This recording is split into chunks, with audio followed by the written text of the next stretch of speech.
folks, thanks for joining me today. So today's tutorial, I wanted to get back to the basics and I really wanted to do a mandala. So that's what we're doing today.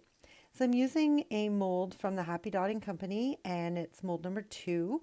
And it's the one that I typically like to use. It seems to be the right size and it's not very tall, but it has a really nice surface to be able to get your design put on. And I wanted to really add some color to it. And so I decided to do the background as the rainbow. And I'm using very pastel-y kind of colors and I'm using some water just to water it down. But before I did all that, I put a base coat of white. And that was DecoArt white. And then the colors that I used were for the rainbow were let me see here. I've got Patina by FolkArt. I've got Blue Heaven and Blue Lagoon, both by Delta. I've got Petunia Purple. That was made by Apple Barrel. I've also used some Wildberry and Canary from Americana. And now what you're watching me do is use a stencil. I don't typically use stencils, but I thought I really wanted to try them. I have so many of them, and I don't even know where I got them from.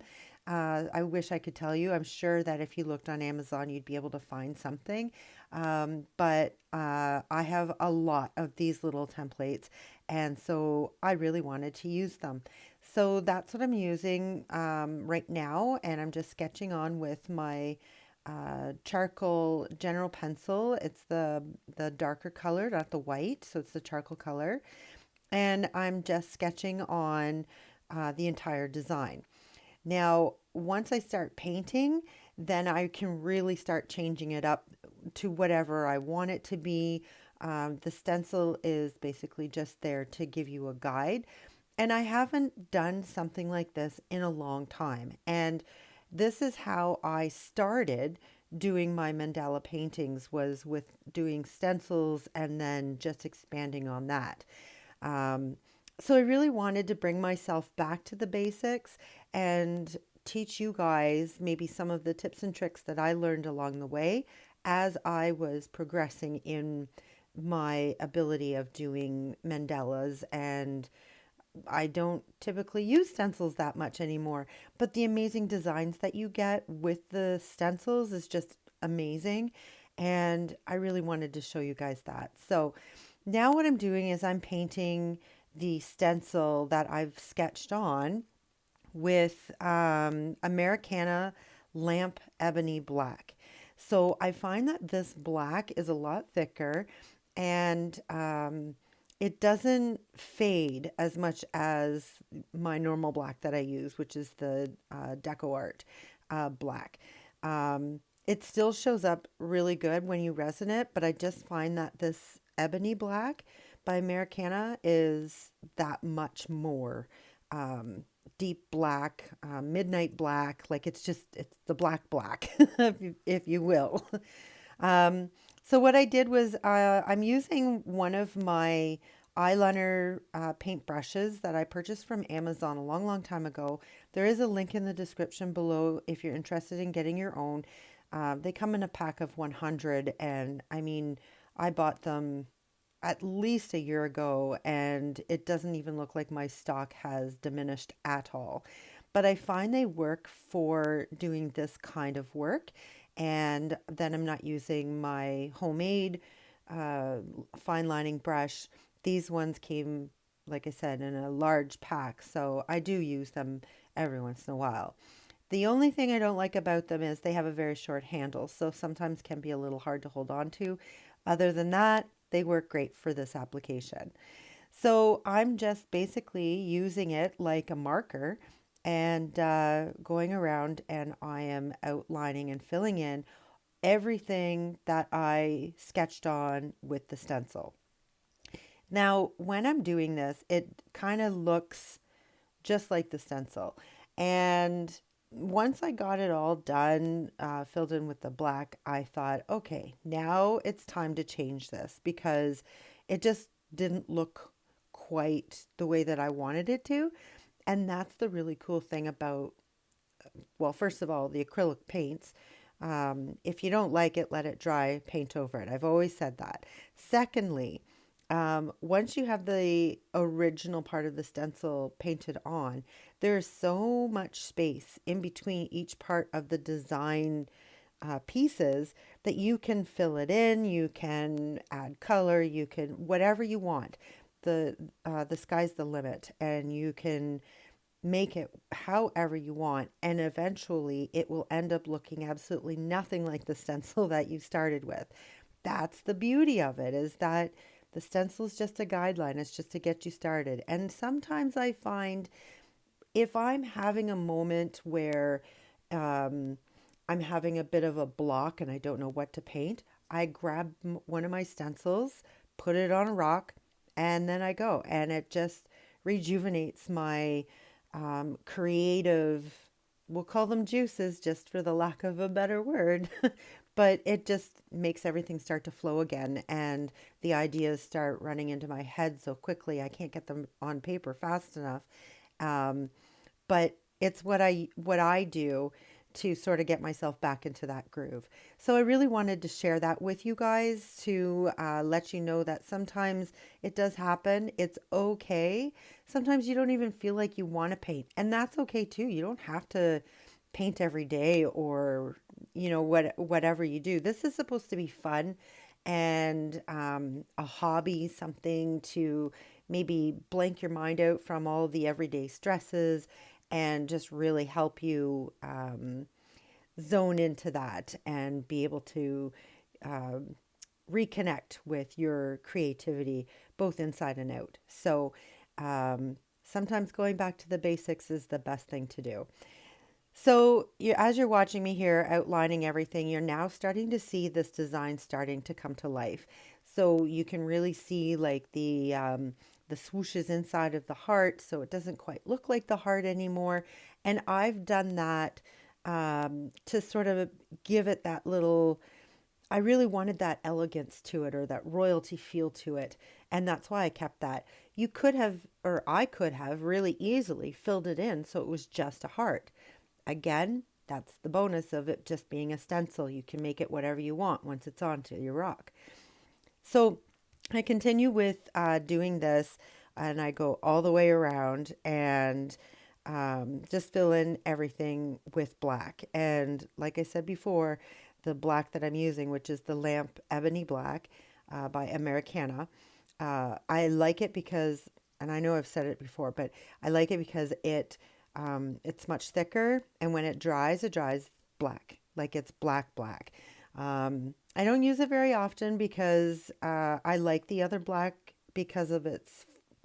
Okay, this is going to be one of my words, but the flowism of it or the flowability of it, it's a little bit easier. This is a little bit thicker, so it just takes a little bit more effort to be able to get it on the design that you want it on. Um, so I just keep on going on with doing this. Now, I'm just going to take you back just a little bit to when I was applying the colors for the background. I just used a wide brush and I used the colors. I just slopped them on real quick. And then I dipped my brush into water and I dampened it off, or took away a lot of the excess water just by using a paper towel and just squishing the brushes so that they were flattened out. And then I just swiped back and forth, back and forth. And that's how I got the mixture of the colors. And it just looks like they flow into each other. But I also wanted to keep the brush strokes, because in keeping the brush strokes, you can find some of that color that's underneath it starts to pop through as well. So this is why I didn't use any of the sponges on this part. I just used the paintbrush, and by using just a dampened paintbrush with just water to swipe over the colors, you get the brush strokes and they show. And then, like I said, some of the colors that are underneath will start to show through as well. So that's what I did for that. So all the colors that I did use will be listed in the description below. I know that I've mentioned them all here, but I do put them all in the description below.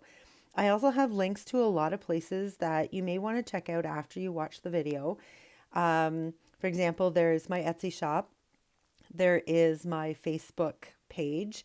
So if you're interested in seeing things that I don't post on YouTube, I do have some of my other paintings that I do that are posted on my YouTube channel, or sorry, on my Facebook page.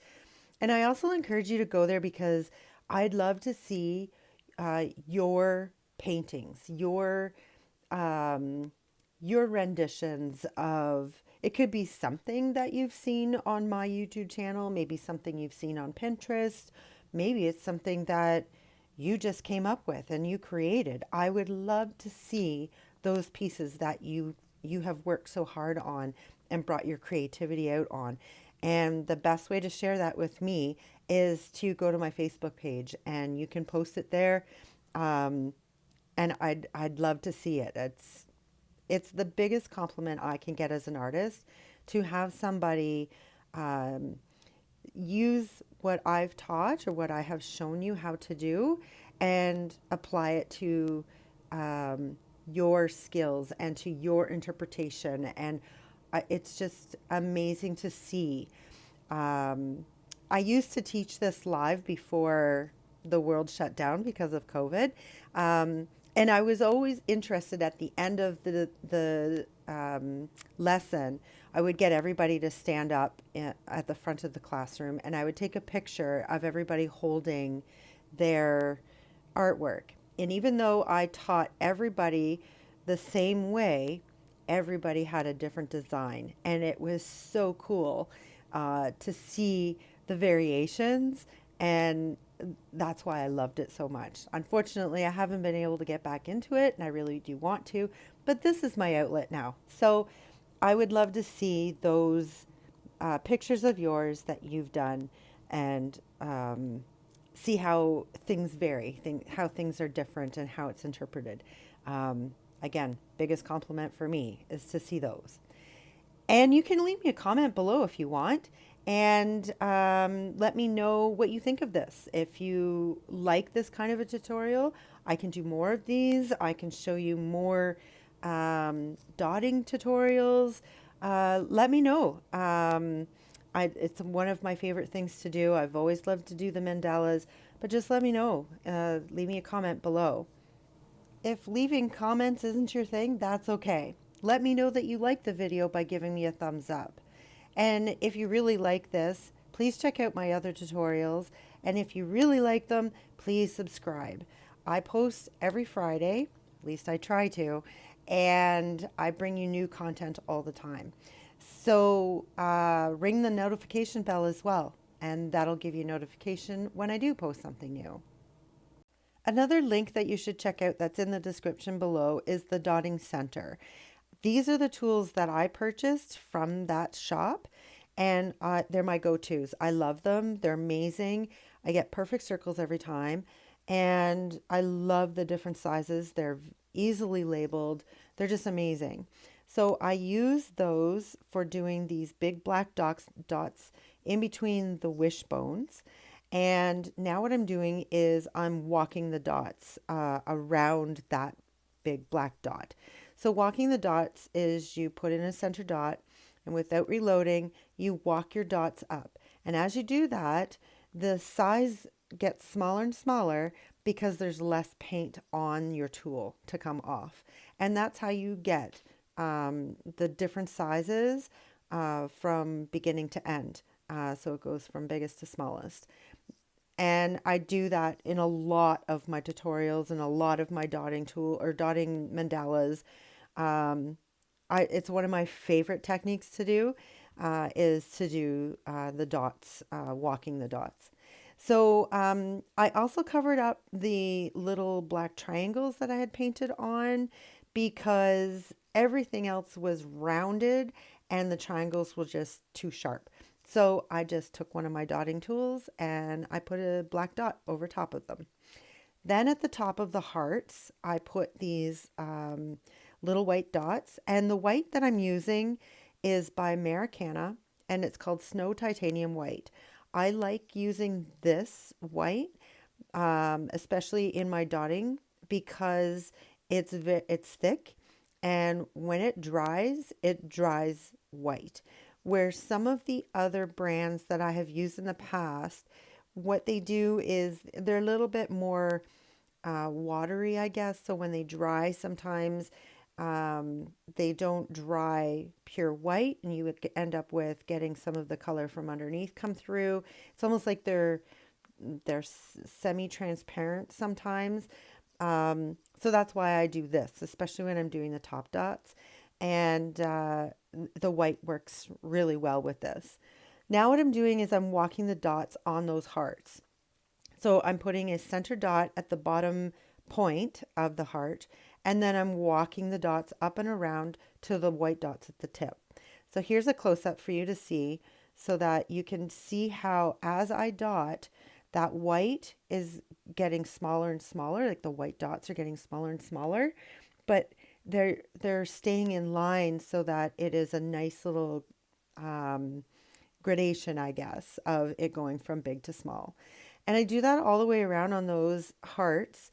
And now those hearts don't look like hearts anymore. They look like petals of this flower. And that's what I mean about when you're using a stencil, when you start applying different techniques to it, different colors or whatever your heart desires, it totally changes what the stencil was originally. So that's why I love using the stencils, just to give you, we'll call it a boost or a starting point, and you just carry from there. Now I'm just applying some white dots on top of the black dots, and all I'm doing is I'm using one size smaller of the tool set that I got from the dotting center to apply on top of the black. I'm doing the same with my nail stylist, just to give that little extra for all of these. Now you'll notice that there's no glitter paint on here, and that's because I'm using bling bling.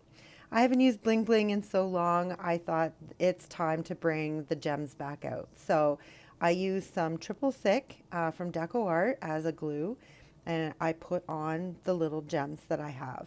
Now they're black, but they looked really, really awesome once it was resined. And it really captures all of the little glitteries and the prettiness of the whole rock, and it really finished it off completely. So I apply one of these gems on each of the white dots on the outside, and I do put one in the middle as well. So I let it dry, I give it a coat of resin, and then she's finished. So there you have it, folks. Life is what you make it. So get creative.